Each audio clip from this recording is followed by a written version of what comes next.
For ta ka cha.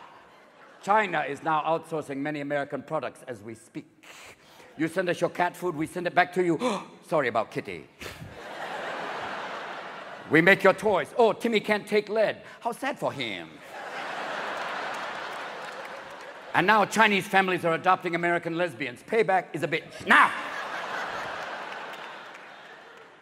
China makes a lot of money off us, but we're going to get some money back soon because they're going to open a Disneyland in Shanghai.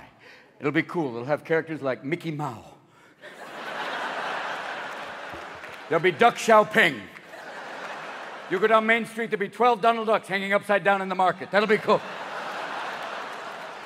And there'll be the Village People's Republic going, Young Mao, there's a place you can go. I say, Young Mao. And before the Olympics,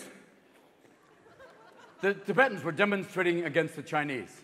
It was kind of sad, too, because the Chinese accused the Tibetans of being terrorists, which is weird. A Tibetan terrorist is like an Amish hacker, just doesn't fit. And in California, we are going to boycott Chinese products in sympathy with the Tibetans. And you went, fuck, they make everything.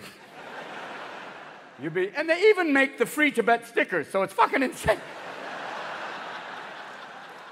And the weird thing in the Chinese Olympics, Beijing, one of the most polluted cities in the world, during the Olympics, no pollution. How did they pull this off? I believe they sent 1 billion Chinese into Beijing.